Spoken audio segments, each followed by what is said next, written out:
Big Boss season 9 Tamil. நான் Jackie Sekar, Jackie டிவிக்காக. இது 78வது நாள், 79வது எபிசோட். 22/12/2025 அன்று ஒளிபரப்பான திங்கட்கிழமை ஒளிபரப்பான நிகழ்ச்சி. கமருதீன் வந்து திரும்பவும் கேப்டன் ஆகிட்டார். 12வது வாரத்துக்கு வந்தாச்சு. ஓகே, ஸோ 13 வாரம் 12வது வாரம் வந்தாச்சு, நெருங்கிட்டு இருக்கு. அதாவது பிக் பாஸினுடைய ஃபினாலவே நம்ம நெருங்கிட்டு இருக்கோம். இந்த காலகட்டத்தில் தான் வந்து ஒரு பேட் டச்சு குட் டச் சண்டை வந்து அந்த பிக் பாஸ் வீட்டில் வந்தது. கமருதீன் பார்வுக்கான அந்த சண்டை, அதனுடைய நீட்சியாக அதற்கான விஷயத்தை வந்து நம்ம சாண்ட்ராவும் திவ்யாவும் அதை பற்றி பேசுகிறாங்க. அது என்ன அப்படின்றத கொஞ்சம் விரிவாக பேச போகிறோம். அதற்கு முன்பாக அந்த தளத்தை இதுவரை சப்ஸ்கிரைப் பண்ணாதவங்க சப்ஸ்கிரைப் பண்ணுங்கள், லைக் கமெண்ட் ஷேர் பண்ணுங்கள். ஸோ விரிவான ஒரு பார்வைக்கு ஸ்டே வித் அஸ்.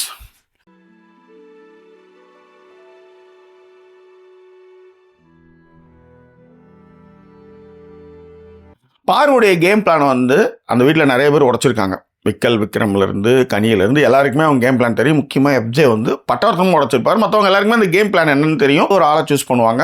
அந்த ஆள் வந்து என்னென்னா யோசிக்காத அளவுக்கு ஆமாஞ்சாமி போடுற மாதிரியான ஒரு ஆளை சூஸ் பண்ணுவாங்க. அது முதல்ல வந்து திவாகர் வந்து என்ன ஃபஸ்ட்டு அவரும் வந்து பாரு கூட வந்து இப்போ கல்யாணம் பண்ணிக்கிற அந்த மாதிரிலாம் இருக்கும்போது இங்கே அண்ணன் அப்படின்னு சொல்லி அவங்கள நகர்த்தி வச்சுருவாங்க. அதன் பிறகு வந்து கமருதீன் அங்கே வருவார். ஸோ கமருதீனுக்கும் நிறைய இடங்கள் வந்து எனக்கு கொல்லா போட்டுருவான்னு சொன்னாலும் கூட அவர் வந்து அதை வந்து நம்பிக்கை தானே வாழ்க்கை அப்படின்ற மாதிரி ஓடிட்டு இருந்தார். ரெண்டாவது, கமருதீனும் லேசப்பட்ட ஆள்லாம் கிடையாது. ஸோ அவர் என்னன்னா ரொம்ப பிரச்சனையாகிடுச்சு. நம்ம வந்து வெளியில் போனாலும் நான் வந்து உனக்கு வந்து கூட நிற்பேன், நான் வந்து கல்யாணம் பண்ணிக்கலாம் அப்படின்ற அளவுக்கு அவர் சொல்கிறார். பார்வை பொறுத்தவரை என்னென்னா அதை கைட்டு விட்டுலான்ற மைண்ட் செட்டில் தான் அவங்க இருந்தாங்க. இது எல்லாமே கேம் சொல்லிட்டு போகலான்ற லெவலில் தான் அவங்க இருந்தாங்க. அதான் உண்மை. ஆனால் என்னென்னாச்சுன்னா அந்த மாதிரியான ஒரு விஷயத்துக்கு வந்து கமருதீனுக்கும் பார்வதிக்கும் கொஞ்சம் பிரச்சனை இருக்குது. காரணம் என்னென்னா, இப்போ இந்த ஃப்ரீ ஸ்டாஸ்கில் வந்து பார்வோட ஃபேமிலி வந்ததுன்னா தனக்கு பாதிப்பு இருக்கும் அப்படின்னு கமருதீன் உணர்றாரு. இந்த மாதிரியான ஒரு சூழ்நிலையில் தான் ஒரு பெரிய சண்டை அந்த வீட்டில் நடந்தது. என்னை எப்படி நீ வந்து பேட் டச்சுன்னு சொல்லலாம், ஒரு கன்சர்ன் இல்லாமல் தொடர அளவுக்கு நான் என்ன அவ்வளோ மொக்கையா, நீ பெரிய ஐஸ்வர்யா ராய் அப்படின்ற மாதிரியான சண்டைகள் எல்லாம் கமருதீன் வந்து பாறை போட்டார். இந்த விஷயம் உள்ளார ட்ரெஸ்ஸிங் ரூமில் இருக்கக்கூடிய பெட்ரூமில் நம்ம திவ்யா அண்டு சாண்ட்ரா 2 பேரும் அதை பற்றி பேசும்போது தான் திவ்யா வந்து போட்டு பொழக்கிறாங்க. ஆக்சுவலாக யார் பாருவை ஏன் பேட் டச்சுன்னு சொல்லும்போதே சப்புன்னு அறைய வேணாமா, இதெல்லாம் தெரியலையாம்மா, காலைல ஒர்க் அவுட் பண்ணுற மட்டும் அங்கே பூடி இங்கே பூடி எல்லாம் சொல்ல வேண்டியது. பேட் டச்சுக்கு வந்து குட் டச்சு பேட் டச்சு அதுக்கு தெரியாதாம்மா. ஸோ இந்த வீட்டை பொறுத்தவரையிலையும் பாரு வந்து ஒரு கேம் விளையாடுறாங்க. ஆனால் இந்த விஷயத்தை பட்டவர்த்தனமாக விஜய் சேதுபதி அவருடைய எதிரிலேயே உடைச்சது யாருன்னா அரோரா தான். அதாவது அவங்க தான் சொன்னாங்க, பார்வோடைய கேம் வந்து முடிஞ்சிடுச்சு, இதன் பிறகு வந்து டிக்கெட் டு ஃபினாலே போகும்போது அதுக்கு வந்து கடுமையான ஆட்டம் இருக்கும், அதுக்கு வந்து பாரு வந்து இந்த டிவைடிங் கேம் வந்து அங்கே ஒர்க் அவுட் ஆகாது, ஸோ பார்வோட கேம் இதோட முடிஞ்சிடுச்சு அப்படின்றத பட்டவர்த்தனமாக உடைச்சது வந்து அரோரா. ஓகேவா? ஸோ மீன்வேலை இங்கே என்ன பண்ணுவாங்கன்னா, திவ்யா வந்து காய்ச்சுவாங்க பார்வை.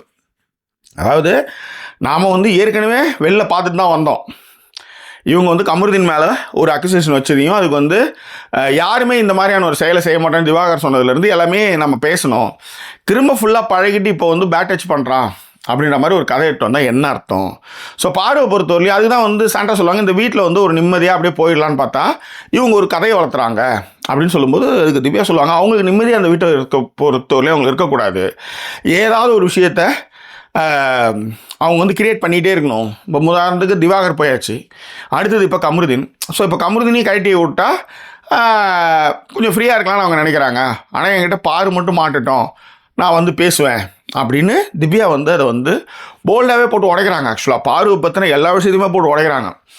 வேணும்னே கவர்மெண்ட்கிட்ட போய் பழகிட்டு அவன் வந்து பேட் டச் பண்ணான்னு சொல்கிறேன், உனக்கு பேட் டச் செய்யும்போதே உனக்கு தெரியாதா, பொலிச்சின்னு அறைய வேண்டியது தானே, கூடயே சுற்ற வேண்டியது, கூடயே எல்லா வேலையும் பண்ண வேண்டியது, ஒர்க் அவுட் பண்ண வேண்டியது, அதை செய்ய அதை செய்யுன்னு சொல்ல வேண்டியது.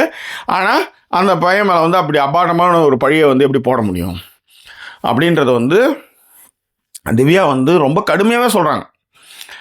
வச்சுக்கிச்செல்லாம் பேசவே இல்லை, போட்டு தாக்கு தான். அதுதான் வந்து ப்ரொமோலையும் வந்தது. சரி, இந்த நேரத்தில் வந்து இந்த நேரத்தில் வந்து சாண்ட்ராவும் திவ்யா எப்படி ஒன்றானாங்கன்னு ஒன்று இருக்குல்ல. நம்ம ஏற்கனவே இதுக்கு வந்து ஒரு வீடியோ போட்டிருந்தோம். அது எப்படியா இருந்தாலும் சாண்ட்ராவுக்கு ஆள் கிடையாது. சாண்ட்ராவனுடைய க்ரைம் ரேட்டு நிறையா போய் எல்லாருமே ஒதுக்கி எல்லாரையும் திட்டு வாங்கி விஜய் சேதுபதி அவர்கள் வந்து மன்னிப்பே கேளுன்ற மாதிரி ஒரு விஷயத்தை பண்ணி அவங்க மன்னிப்பு கேட்டாங்க.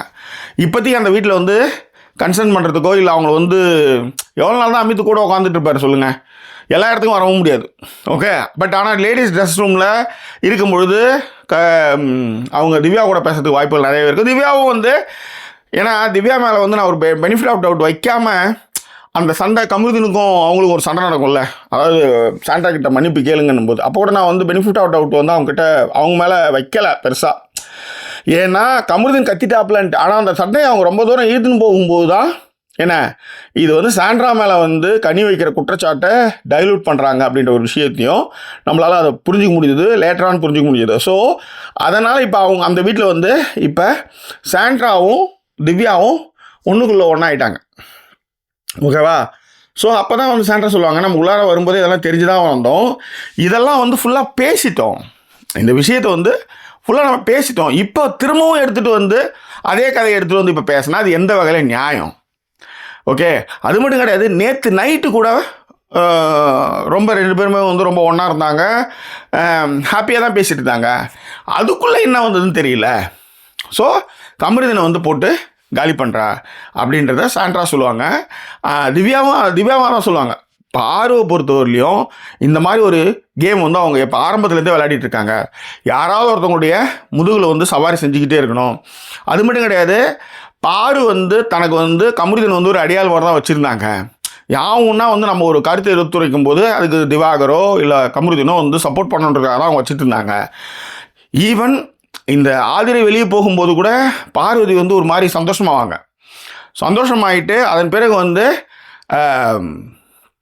அது பேர் என்ன, கமருதீன் வந்து அவர் சொல்லுவார் எனக்கு கூட அக்கா இருக்குது அப்படின்னு சொல்லும்போது அவங்க அதை கன்சிடரே பண்ண மாட்டாங்க. நீலாம் எதுக்கு அதை பற்றி பேசுகிற, நீ வந்து எனக்கு ஹெல்ப் பண்ணணும், எனக்கு சப்போர்ட் பண்ணணும், ஏன் நான் சொல்கிறதுக்குலாம் ஆமாஞ்சாமி போகிறதா, நீ உனக்கு அக்கா இருந்தானே ஆட்டுக்குட்டி இருந்தானே அதெல்லாம் இங்கே முக்கியமா அப்படின்ற மாதிரி தான் அவங்க ட்ரீட் பண்ணுவாங்க. அந்த கோவம் தான் கமருதீனுக்கு மைண்டில் வந்தது. அது என்னது, அது நானும் கண்டஸ்டன்ட் நீயும் கண்டஸ்டன்ட்டு, நீ மட்டும் உங்கள் அப்பா அம்மாவுக்கு வந்து அதுவும் வந்து எனக்கும் உனக்கும் இருக்கிற பிரச்சனையிட்டு வந்து பேசணும்னு நீ சொல்கிற, எனக்கு பக்குன்றது உங்கள் அண்ணங்கான என்ன மாதிரியான விஷயம் பண்ணுவேன்னு எனக்கு தெரியாது. அது மட்டும் கிடையாது, இதே பிக் பாஸ் வீட்டில் என்ன லாஸ்ட் டேவோட அவங்க அப்பா எப்படி உள்ளார போனார் அப்படின்னு நம்ம எல்லாருமே பார்த்தோம். அந்த மாதிரி எங்கேயாவது வந்தால் இருக்கிற பேரும் கெட்ட பேர் ஆகிடுமே என்ன அவர் பயந்துட்டு இருக்காரு. அதனால தான், அதாவது நீ ஒரு விஷயம் பண்ணுவியா, நீயே பாம்பு வைப்பியா, நீயே எடுக்க சொல்லுவியா, நீ தானே பாம்பு வச்ச, அப்போ நீயே எடுக்க சொல்லுவ. இங்கே ஒரு தெளிவு ஒன்று என்னத்தை நீ முடிவு பண்ணுற, என்னத்தை நீ வந்து கன்வே பண்ணுற, என்னத்தை நீ சொல்ல வர அப்படின்றது தான் கமருதீனுக்கும் பார்வதிக்கும் நடக்கிற சண்டைன்னு வச்சுக்கோங்க. அது வேறு பெரிய சண்டை தான் ஆக்சுவலி, நீ பெரிய ஐஸ்வர்யா ராயா அப்படின்ற மாதிரிலாம் அது ஒரு பெரிய சண்டைன்னு வச்சுக்கோங்களேன். ஸோ இந்த இடத்துல வந்து அரோரா வந்து ஃபுல்லாக வந்து எக்ஸ்போஸ் பண்ணாங்க, அவங்க கேம் முடிஞ்சிருச்சுன்ட்டு. இப்போயும் அவங்களுடைய மனநிலை அவங்களுக்கு நல்லா தெரியும், எப்படியா இருந்தாலும் நம்மளை எலிமினேட் பண்ணுவாங்க நம்ம பண்ண க்ரைமுக்கு, க்ரைம் ரேட்டுக்கு அப்படின்னு அவங்க என்ன பண்ண சொல்லுவாங்கன்னா கமருதீன் கொடுக்க இப்போ கூட என்னை எலிமினேட் பண்ணால் கூட பரவாயில்ல, அதாவது இந்த ஃப்ரீஸ் டாஸ்க் முடிஞ்சதுக்கப்புறம் என்னை எலிமினேட் பண்ணிட்டா கூட எனக்கு பிரச்சனையே கிடையாது அப்படின்றத அவங்க சொல்லுவாங்க. ஸோ அந்த மாதிரி தான் இந்த ஷோவும் போயிட்டுருக்கு. எப்போ வந்து இந்த விஷயத்தை வந்து ஒளிபரப்புனாங்களோ, பார்வதியோட கேம் முடிஞ்சிச்சுன்னு அரோரா சொல்லி ஒளிபரப்புனாங்களோ, அப்பயே வந்து பார்வதியோட பொட்டி படுக்கை எப்போ வேணாலும் பேக் பண்ணி அனுப்புவாங்கன்றது நம்மளுக்கு புரியுது ஓரளவுக்கு. பட் எனிவே, ஸோ திவ்யாவும் சாண்ட்ராவும் இந்த விஷயத்தான் பேசினாங்க. இது குறித்தான கருத்துக்கள் எதாக இருந்தாலும் பின்னூட்டங்களை தெரியப்படுத்துங்க. கையை வச்சேன் பேட் டச்சுன்னு தெரியல, அங்கேயே சப்புன்னு ஆட வேண்டியது, அங்கேயே சுற்றி போட்டு வந்துட்டு இப்போ வந்து பேட் டச்சுன்னு சொல்லிட்டு இருக்கிறது தான் திவ்யாவுடைய விஷயம். இது குறித்தான கருத்துக்களை பின்னூட்டங்களை தெரியப்படுத்துங்க. இன்னும் வேறு எப்போ சொல்லுவாங்க நான் சந்திக்கிறேன். அது ஒரு நன்றி கூறிய உங்கள் ஜாக்கி சேகர். நன்றி, வணக்கம்.